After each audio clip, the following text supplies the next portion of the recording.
Hey kids, Josh here, and once again we are back with the Bible, and of course this is an atheist point of view, where I, the atheist, am reading from the New International Version, also known as the Not Inconceivable Version, from cover to cover, one chapter at a time, pointing out just how retarded, how much it is full of shit, and just how funny it can be at the same time, not to mention all the names of the people that they come up with. I think it's amusing, but I'm weird that like that. So, where I left off is in Exodus chapter 12. I almost said 11. No, chapter 12. And of course, before I go on, yep, it's coming. Here comes the funk. Alrighty. Let's read. Chapter 12, the Passover. Yeah, Passover. Verse 1, the Lord said to Moses and Aaron in Egypt, "This month is to be for you the first month of your year." Yummy. Tell the whole community of Israel that on the 10th day of this month, each man is to take a lamb for his family, one for each household. A lamb. Interesting. As far if any household is too small for a whole lamb, they must share one with their nearest neighbor, having taken into account the number of people there are. You will determine the amount of lamb needed in accordance with what each person will eat. The animals you choose must be year-old males without defect. Okay, exactly, how can you tell a lamb's defected other than the obvious? It doesn't have, all four legs, what? It's got warts? It's got pimples? It has cancer that runs in the family, like they knew what the fuck that was back then. The animals you choose must have year-old males without defect, and you may take them from the sheep or the goats. Goats, yes. Verse 6, take care of them until the 14th day of the month. 14th day of the month. So specific, aren't we, God? When all the people of the community of Israel must slaughter them at twilight. Oh, shit. Twilight, fuck. God, we just have to reference that, don't we? Verse 7, then they are to take some of the blood and put it on the sides and tops of the door frames of the houses where they eat the lambs. Yeah, that's sanitary. But God, you're all about blood and guts and gore and burning flesh and all kinds of sick sadistic motherfucker. Verse 8, that same night they are to eat the meat roasted over the fire, along with bitter herbs and bread made without yeast. Why don't you just eat rocks and dirt and shit? Just take a shit and eat that. Isn't that good enough? As long as it's bitter and tastes like shit, it's shit, right? Okay, verse 9, do not eat the meat raw or cooked in water, but roast it over the fire head. That's what it says, dash head. You said head. Legs and inner parts. Ooh, guts and everything, huh? Do not leave any of it till morning. If some is left till morning, you must burn it. Because he likes that shit. Verse 11, this is how you are to eat it, with your cloak tucked into your belt, your sandals on your feet, and your staff in your hand. Oh, God. Why don't you just have them juggle it at the same time, huh, God? Fucking dummies. Eat it in haste. It is the Lord's Passover. Haste. Hasteful and wasteful. Verse 12, on the same night I will pass through Egypt to strike down every firstborn. Oh, you're such a loving God, aren't you? Not. Both men and animals. And I will bring judgment on all the gods of Egypt. I am the Lord. You are a dick. I am the Lord, and I am a douchebag of douchebags. The blood will be a sign for you on the houses where you are. And when I see the blood, I will pass over you. No destructive plague will touch you when I strike Egypt. Because I am the Lord, and I am a major douchebag. Where was I? Oh, yes. Verse 14. This is a day you are to commemorate for the generations to come. You shall celebrate it as a festival to the Lord, a lasting ordinance even. For 7 days you are to eat bread made without yeast. Just fry bread. On the first day, remove the yeast from your houses. You gotta remove the yeast from the houses too. You can't just put it in the cupboard, no. Oh no, it's gotta be out on the porch or out in the backyard. Whoever eats anything with yeast in it from the first day through the 7th must be cut off from Israel. Oh God. Really, Christians? This isn't crazy, huh? This is normal? You can take all this shit literal, huh? Yeah, something tells me you're still buying Wonder Bread at the store, dumb fuckers. Verse 16, on the first day, hold a sacred assembly, and another one on the 7th day. Why not the 8th day? Do not work at all on these days, except to prepare food for everyone to eat. That is all you may do. I'm once again a snot-nosed brat. Yummy. Oh, whatever, that's funny. Fuck off. Okay, for 7 days you are to eat bread made without yeast. On the first day, remove the yeast from your houses. I've read this already. I think I left off at, do not work at all on these days except for prepare food for everyone to eat. That is all you may do. That's it. Nothing else. Don't even blink. Verse 17. Celebrate the feast of unleavened bread. Unleavened? It's even capitalized. Wow. The feast of unleavened bread. Because it was on this very day that I brought your divisions out of Egypt. Celebrate this day as a lasting ordinance for the generations to come. Verse 18, in the first month you are to eat bread made without yeast. We've established this already, God, but go ahead and repeat yourself again. Fuck it, we never get sick of it.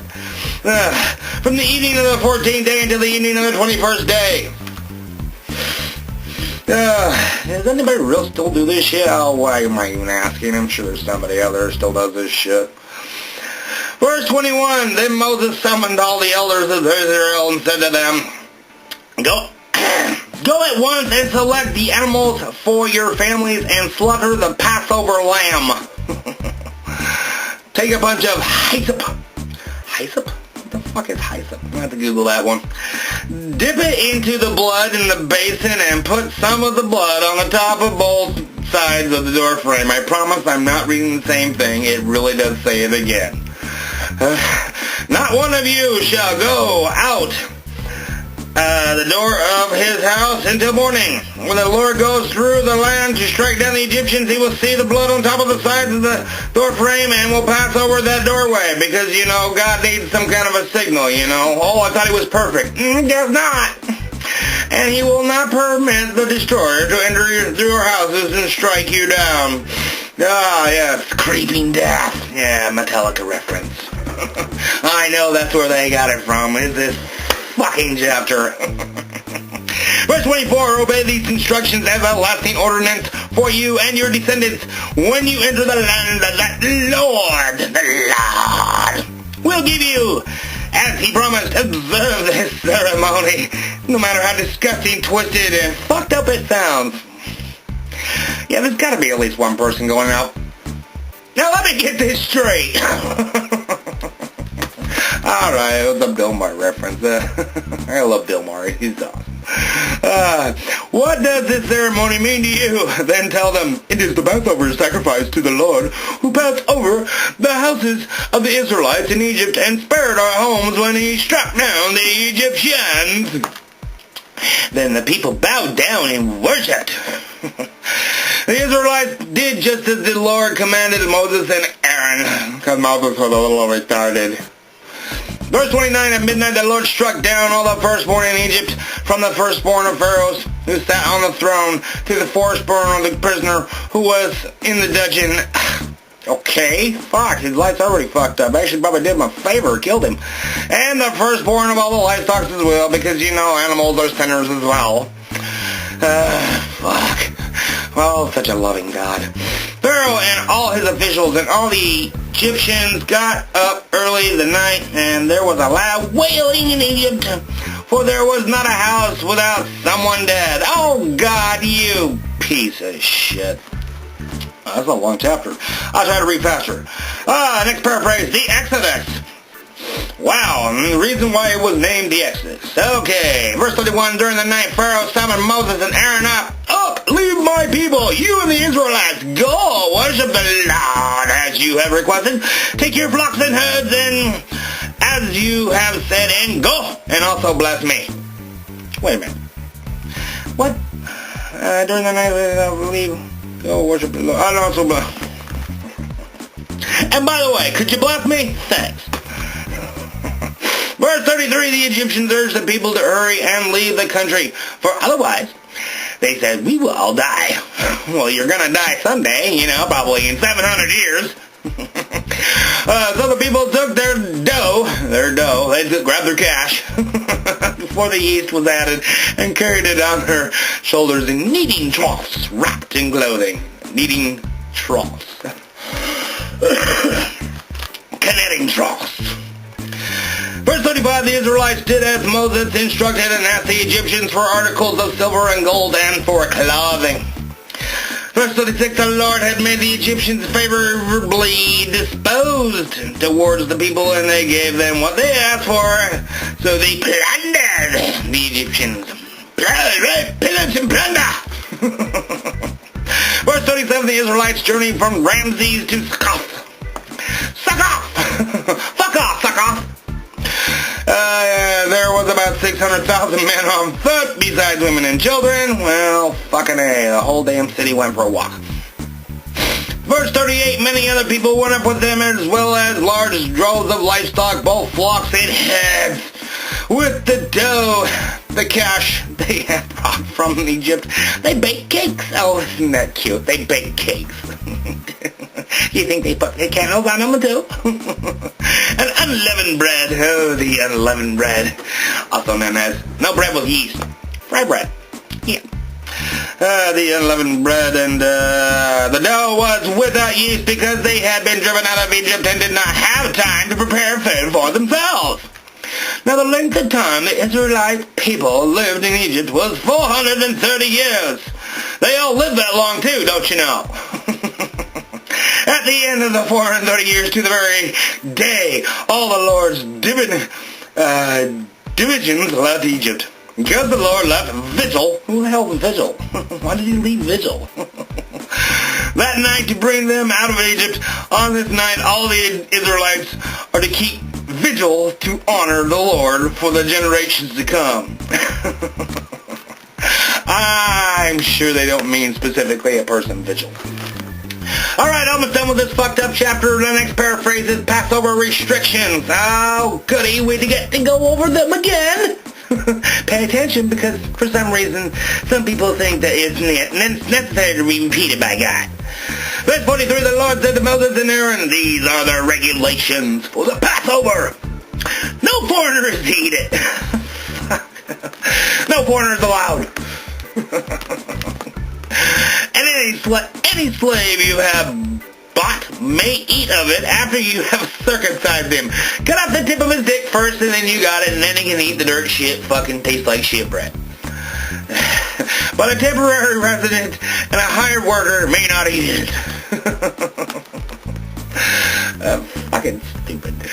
46. It must be eaten inside one house. Take none of the meat outside the house. Do not break any of the bones. Don't break the bones. The whole community of Israel must celebrate it. You must. It is... Fuck. Verse 48, an alien living amongst you who wants to celebrate the Lord's Passover must have all the males of his household circumcised. Ah! Most brutal, barbaric fucking ritual, I swear to God. Swear to God, God. Then he may take part like one born in the land. Those uncircumcised male may eat of it. Christ. The same law applies to the native born and to alien living amongst you. Verse 50, all the Israelites did just what the Lord had commanded Moses and Aaron. And in verse 51, the last fucked up verse in this chapter. And on that very day, the Lord brought the Israelites out of Egypt by their divisions. Oh my God! I swear! It's funny and fucked up at the same time, don't you think? Well, kids, this is Josh, and of course, once again, this has been the Bible, and this is an atheist point of view.